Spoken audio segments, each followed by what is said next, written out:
நேயர்களுக்கு வணக்கம். மூங்கில் காட்டு நிலா என்ற ஜெயகாந்தன் சிறுகதையை பற்றி நேற்று பார்த்ததன் தொடர்ச்சியாக இன்று அடுத்ததை பார்க்கவிருக்கிறோம். இப்படியே காலத்துக்கு ஊஞ்சல் கட்டி ஆடிக்கிட்டே இருக்கீங்களே, உலகத்துல என்னென்ன நடக்குது தெரியுமா என்று என்னை பற்றி யோசித்த அளிப்பில் கேட்டுக்கொண்டே வந்து எதிரில் உட்காருகிறாள் நிலா. உலகத்தில் நடக்கிற செய்திகளைத்தான் பத்திரிகைகளில் படிக்கிறேனே, இப்படியே ஊஞ்சலில் உட்கார்ந்து கொண்டு ஆடுகிற வாழ்க்கையை ரொம்ப நாட்களுக்கு முன்னாலேயே நான் தேர்ந்தெடுத்து கொண்டேன். இதை பற்றி இப்போது புதுசாக உனக்கு என்ன கேள்வி என்று தரையில் பெருவிரலை ஊன்றி ஆடிக்கொண்டிருந்த ஊஞ்சலை நிறுத்தினேன். ஊஞ்சல் பலகையின் மீதும் பக்கத்தில் இருந்த மேசையின் மீதும் குவிந்து கிடந்த புத்தகங்களை அவள் ஒவ்வொன்றாக புரட்டி கொண்டிருந்தாள். உலகத்தில் என்னென்னவோ நடக்கிறது, இந்த பத்திரிகைகளிலும் புத்தகங்களிலும் அதையெல்லாம் படிக்கிறோம். நம் ஊரில் என்னென்ன நடக்கிறது என்று உங்களுக்கு தெரியுமா என்று ஆரம்பித்து, மூங்கில் காட்டு பறைசேரி நிலங்களுக்கு தண்ணீர் இல்லாமல்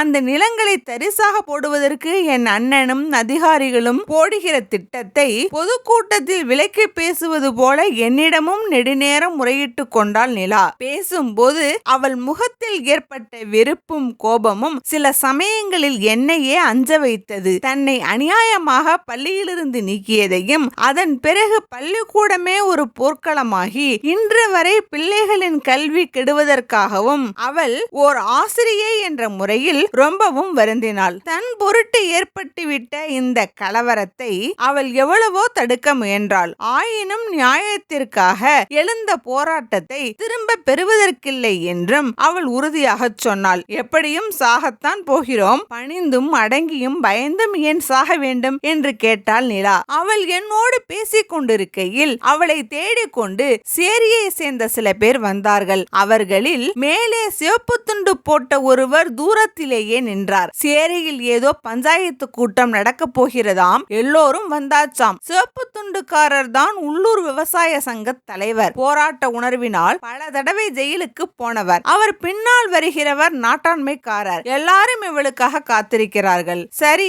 இப்போது நீ போயிட்டு வா, உன் போராட்டம் வெல்லட்டும் என்று சொல்லி நான் அங்கிருந்து விடைபெற்று கொண்டேன். அவர்களுக்கெல்லாம் தெரியும் நான் அண்ணனை ஆதரிக்கிறவன் அல்ல என்று. அதனால் தங்களை சேர்ந்தவன் என்று என்னை அவர்கள் எண்ணிவிட முடியுமா? முடியாது. இந்த நிலாவினால் கூட அது முடியாது. நான் மூங்கில் காட்டு குடிசையிலிருந்து வீட்டுக்கு வந்தபோது இங்கேயும் ஒரு கூட்டம் நடந்து கொண்டிருக்கிறது. அண்ணன் பொன்னூஞ்சலில் உட்கார்ந்திருக்கிறான். அவனை சுற்றிலும் கௌரவர்கள் போல சகுனிகள் போல யார் யாரோ வந்து உட்கார்ந்திருக்கிறார்கள். எல்லோரும் என்னை கண்டதும் மரியாதை செய்து வரவேற்கிறார்கள். அண்ணன் கூட ரொம்பவும் அன்போடு என்னை அழைத்து பக்கத்தில் ஊஞ்சலில் உட்கார வைத்துக் கொள்கிறார். அருகில் இருந்த வெற்றிலை செல்லத்திலிருந்து கை நிறைய சீவலை அள்ளி வாயில் போட்டு அடைத்துக் கொள்கிறேன். இந்த சதிகாரர்களின் மந்திர ஆலோசனை தொடர்கிறது. நான் வெற்றிலையில் சுண்ணாம்பு தடவி நரம்பை கிள்ளி கொண்டே குனிந்த தலையோடு அவர்கள் பேசுவதை எல்லாம் கேட்டுக்கொள்கிறேன். எவன் முகத்தையும் நான் பார்க்கவில்லை. சேரியிலே பஞ்சாயத்து கூடியிருக்கான்களாம்.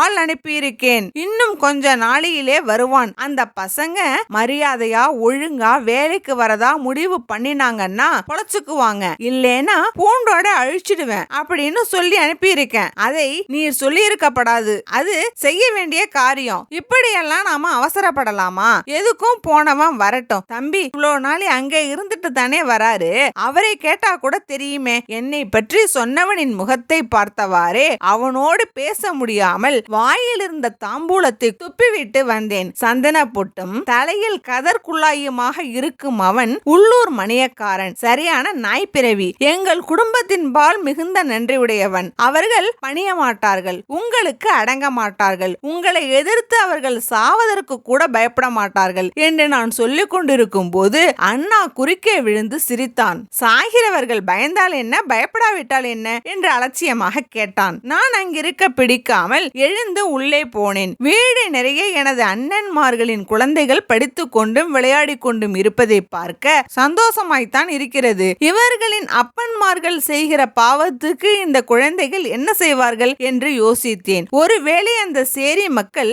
சினந்தெழுந்து வந்து தாக்கி இவர்களை அழிப்பார்கள் என்றால் இந்த ஒன்றுமறியா குழந்தைகளும் அதற்கு பலியாகத்தானே செய்யும். இதை கூட யோசிக்க மாட்டோம் என்கிறார்களே இவர்களை பெற்றவர்கள். அவ்விதம் எல்லாம் அந்த எளிய மக்கள் செய்ய மாட்டார்கள் என்று இவர்கள் நம்புகிறார்கள். அந்த கொழுப்பு. எனவே அதற்கு அதற்கு பதிலாக இவர்கள் அவர்களை தாக்கி பூண்டோடு அழிக்கப் போகிறார்கள். அதற்குத்தான் இந்த பாவிகள் இங்கே கூடியிருக்கிறார்கள். இந்த கொலைகாரர்களுக்கு இங்கே விருந்துபச்சாரங்கள் நடக்கின்றன. வேலைக்காரர்கள் அங்கும் இங்கும் ஓடி திரிகிறார்கள். இந்த அரண்மனையில் ஒரு பக்கத்தில் நெல் அரைக்கும் எந்திர பகுதியில் ஏக சந்தடியாய் இருக்கிறது. பின்கட்டு கதவை திறந்து கொண்டு போய் பார்க்கிறேன். வெளியூரிலிருந்து தருவிக்கப்பட்ட 100க்கும் மேற்பட்ட கூலி பட்டாளங்கள் அங்கே முகாமிட்டிருக்கின்றன.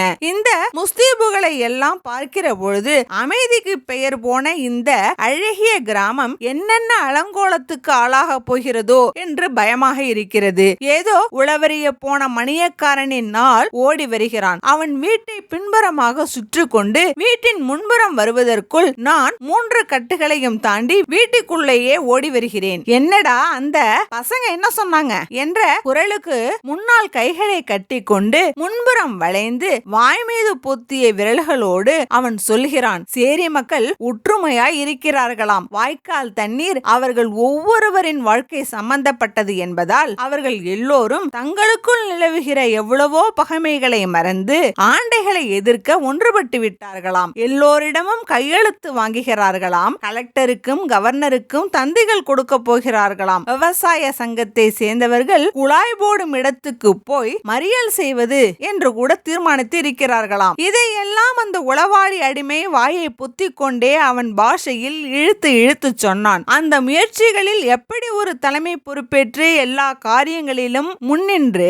நிலா பணியாற்றி கொண்டிருப்பாள் என்று நான் கற்பனை செய்து பார்த்தேன். அந்த பயல்களுக்கு பாடம் கற்பிக்க வேண்டும் தான் என்று இவர்கள் இங்கே கருவி கொண்டிருப்பது பயனற்ற காரியம் என்று தெரிந்தும் அவர்களுக்கு எதையும் எடுத்து சொல்வது வீண் என்பதால் மௌனமாயிருந்து விட்டேன். அப்போதும் அண்ணன் முகத்தை பார்த்து பேச எனக்கு தைரியம் இல்லை. கொஞ்சம் என் வார்த்தைக்கு செவி கொடுப்பீர்களா என்று சூழ்ந்திருந்த அண்ணனின் அடிமைகளை பார்த்து கடைசியில் கேட்டேன். அண்ணன் ஒரு கணைப்பு கணைத்து என் கவனத்தை தன் பக்கம் ஈர்க்க முயன்றார். நான் அதை பொருட்படுத்தாமல் என் கருத்தை பிரசங்கம் போல சொல்லி முடித்தேன். அவர்களிடம் நான் இதை பற்றி நிறையவே பேசியிருக்கிறேன். நம் பகுதியில் இதுபோல ஒரு தொழிற்சாலை வருகிறதென்றதும் அவர்கள் எவ்வளவு சந்தோஷப்பட்டார்கள் தெரியுமா? இந்த வாய்க்கால் தண்ணீரை மறிக்காமல் இன்னும் 1 மைல் தூரத்துக்கு அப்பால் எங்கிருந்து இந்த வாய்க்கால் பிரிகிறதோ அந்த ஆற்றிலிருந்தே குழாய்கள் போடும் திட்டத்தை நீங்கள் ஏன் மாற்றினீர்கள் என்று நான் அவர்களிடம் கேட்டுக்கொண்டிருக்கும் போது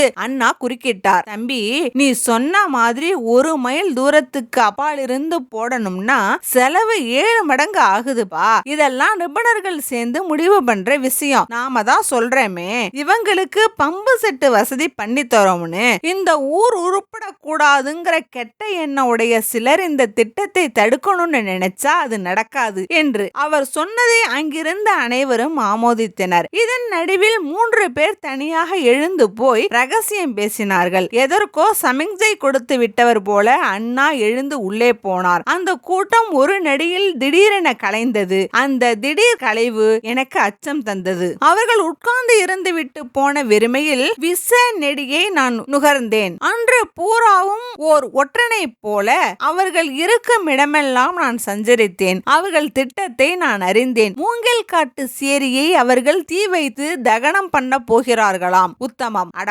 பாவிகளே என்று எனக்கு குலை பதைபதைத்தது. ஓர் ஆளிடம் சொல்லி அனுப்பினேன். மூங்கில் காட்டு குடிலில் நிலா எனக்காக வந்து காத்திருந்தாள். காலையில் கேட்டாயே என்ன நடக்கிறது என்று தெரிந்து கொண்டு வந்திருக்கிறேன் என்று சொல்லிக் கொண்டே நான் ஊஞ்சலில் உட்கார்ந்தேன். அவள் தங்கள் கட்சி பத்திரிகையில் மூங்கில் காட்டு ஹரிஜன மக்களுக்கு இழைக்கப்படுகிற கொடுமைகளை பற்றி அவளே எழுதியிருந்த கட்டுரை வெளியாகி இருந்ததை என்னிடம் காட்டினாள். அதை நான் மேம்போக்காக பார்த்து இதனால் எல்லாம் என்ன பயன் என்கிற உணர்வோடு அவளையே வெறித்து பார்த்தவாறு இருந்தேன். மூங்கில் காட்டு ஹரிசன மக்களின் குடிசைகளை அவர்கள் கொளுத்து விட்டார்கள் என்று நீ இன்னொரு கட்டுரை எழுத வேண்டியிருக்கும் என்றேன். அடங்கொப்பரானே என்று பதறி எழுந்தாள் நிலா. அடுத்த வினாடி அவள் ஒரு மின்னல் என மறைந்தாள். நான் ஊஞ்சலில் உட்கார்ந்து உந்தி உந்தி ஆடிக்கொண்டிருந்தேன். ஊஞ்சலின் சங்கிலி மரத்தில் உரசுகிற ஓசை நரநரவென்று பற்களை கடிப்பது போல ஒலித்தது. என்னை சுற்றிலும் ஏதோ சிறைபிடித்தார் போல ஆளுயர தடிக்கொண்டு அண்ணனின் ஆட்கள் நின்றிருந்தார்கள். நல்ல வேளையாக நிலா இங்கிருந்து போயிருந்தாள். அந்த தடியன்கள் என்னை கேட்ட கேள்விகளிலிருந்து எனது மேன்மை தங்கிய குடும்பம் என்னை பற்றியும் நிலாவை பற்றியும் என்ன நினைத்திருந்தது என்று எனக்கு புரிந்துவிட்டது. இவர்களோடு பிறந்தது பாவம். தடியும் கையுமாக நின்று கொண்டு என்னடா செய்ய போகிறீர்கள் என்று கத்தினேன். இந்த இடத்திலிருந்து நீங்கள் நகர்ந்தால் அது தெரியும் என்றான் ஒருவன். எனக்கு சிரிப்பு வந்தது. எனக்கு இருக்கும் வாழ்க்கையின் உறுத்தலே என்னை பற்றிய எனது குற்றச்சாட்டே.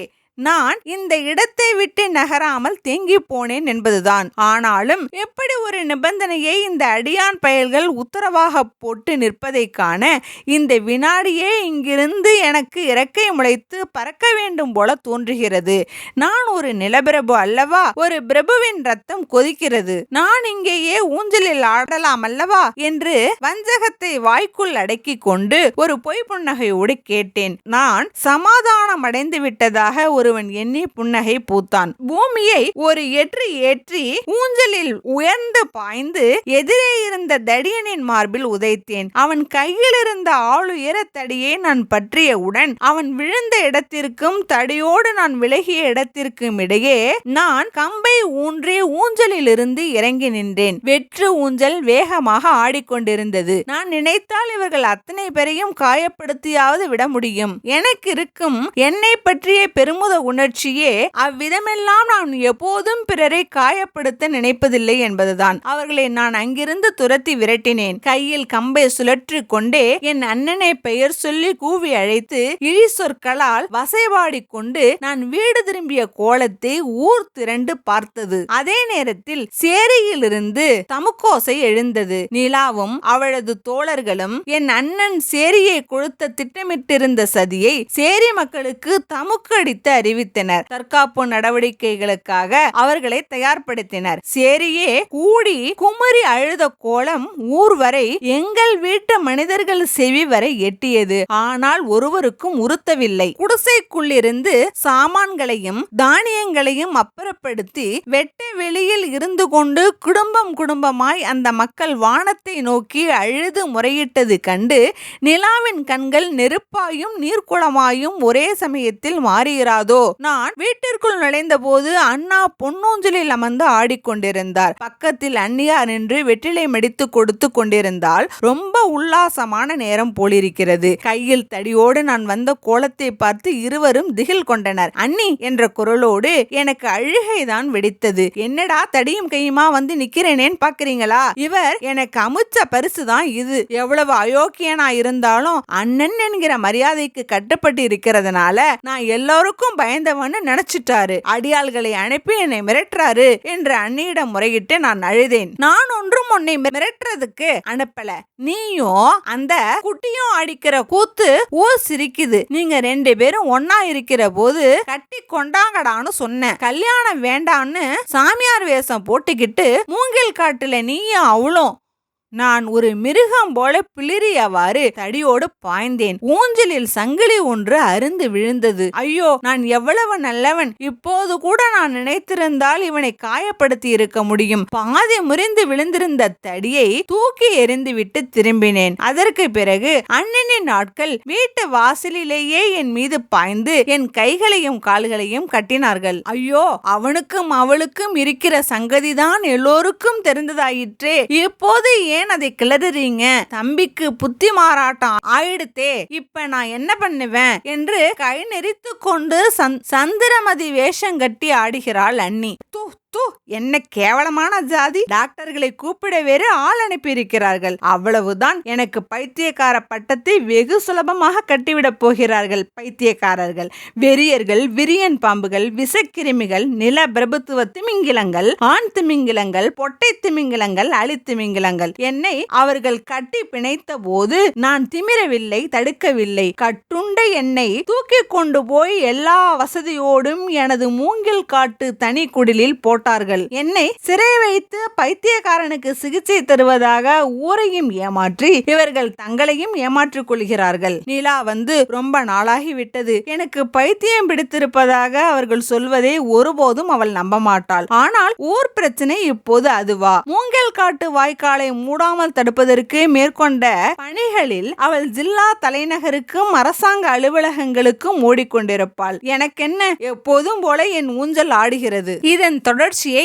அடுத்த பதிவில் பார்ப்போம். நன்றி.